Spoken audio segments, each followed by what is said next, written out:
जरा सोचिए, क्या हो अगर आपको पता चले कि दुनिया की सबसे बड़ी कंपनियां एक टेक्नोलॉजी पर सिर्फ एक साल में इतना पैसा लगा रही हैं जितना पूरे चांद मिशन पर 2 बार खर्च किया जा सकता था। आज हम इसी 400 अरब डॉलर के एआई के दांव की पड़ताल करने वाले हैं। जी हाँ, 400 अरब डॉलर। और सुनिए, ये तो सिर्फ 2025 में एआई इंफ्रास्ट्रक्चर, मतलब जो सर्वर और बिल्डिंग्स हैं, सिर्फ उन पर होने वाला खर्च है। इसमें बिजली, स्टाफ और कूलिंग का खर्चा तो शामिल भी नहीं है। अब इस रकम का अंदाजा लगाने के लिए बस इतना समझ लीजिए कि इससे चांद पर जाने का पूरा मिशन एक नहीं बल्कि 2 बार फंड हो सकता था। मतलब ये एक ऐसा इन्वेस्टमेंट है जो शायद ही इतिहास में किसी एक टेक्नोलॉजी पर एक साल में किया गया हो। लेकिन यहीं पर सबसे बड़ा सवाल खड़ा होता है, क्या ये एक बहुत बड़ा बुलबुला है जो बस फूटने की कगार पर है? तो आइए इसी सवाल के इर्द गिर्द घूमती इस कहानी को समझते हैं।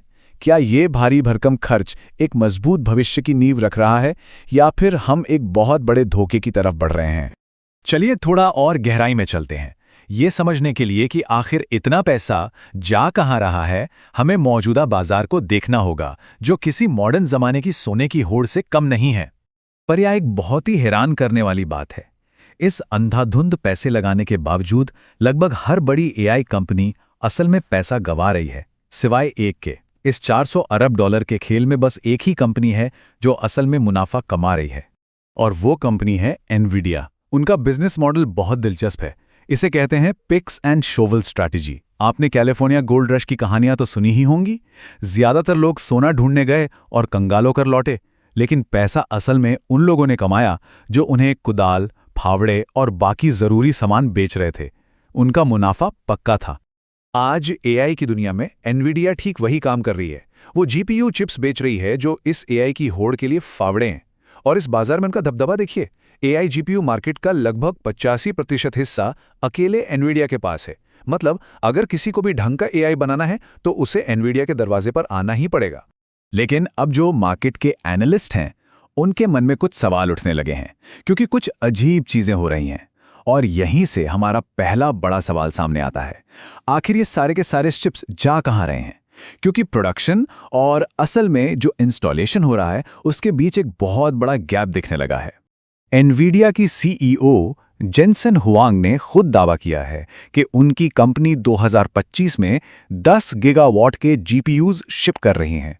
अब 1 गीगावाट इतनी बिजली होती है जिससे हजारों घर चल सकते हैं।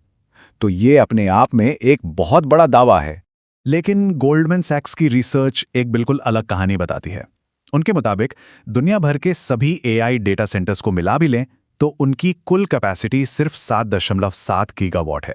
इसका मतलब है कि एनवीडिया जितनी चिप्स बना रहा है वो तो मौजूदा जरूरत से कहीं ज्यादा है। तो सवाल फिर वही है, बाकी चिप्स हैं कहाँ? और जब इसकी और छानबीन की गई तो पता चला कि जो प्रोजेक्ट्स अनाउंस हुए हैं उनमें भारी गड़बड़ है।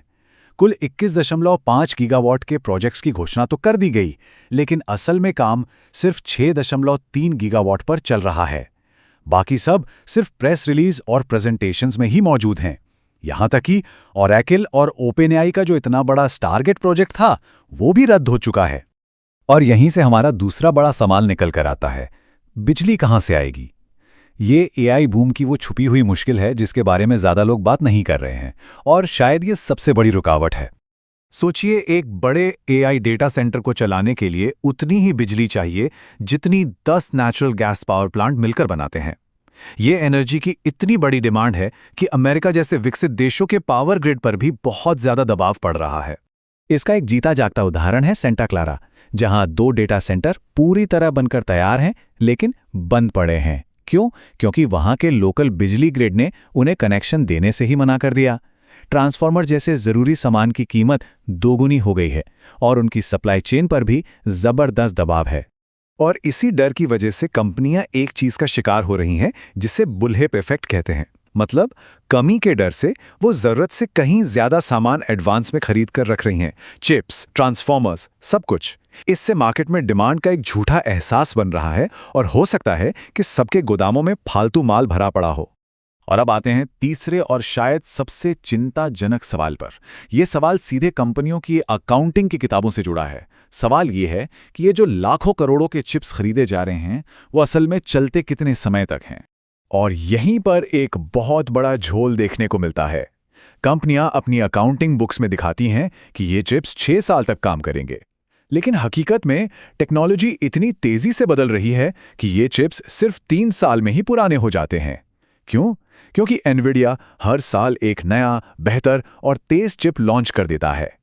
अब अगर आप किसी चीज की लाइफ 6 साल मानेंगे तो हर साल का घाटा कम दिखेगा, जिससे आपका मुनाफा बड़ा चढ़ाकर नजर आएगा।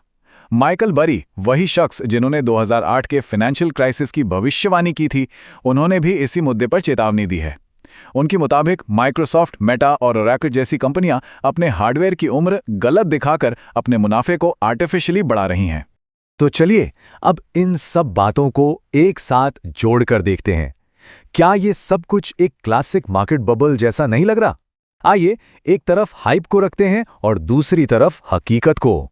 देखिए, एक तरफ खरबों डॉलर के इन्वेस्टमेंट की घोषणाएं हैं, एनवीडिया रिकॉर्ड तोड़ चिप्स बेच रही है और एआई को लेकर लोगों में गजब का उत्साह है।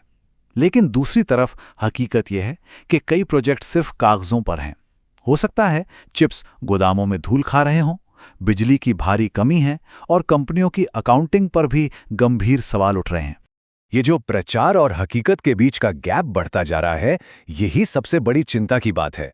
ये पैटर्न हमने इतिहास के हर बड़े मार्केट बबल में देखा है, चाहे वो ट्यूलिप मेनिया हो या फिर .com क्रैश। ये कोई नई बात नहीं है। तो आखिर में ये सब हमें एक ही बड़े सवाल पर लाकर खड़ा कर देता है। क्या एआई वाकई दुनिया को बदलने वाली एक क्रांति है, या फिर ये सिर्फ एक ऐसा बुलबुला है जिसमें जरूरत से ज्यादा हवा भर दी गई है? फैसला आपके हाथ में है।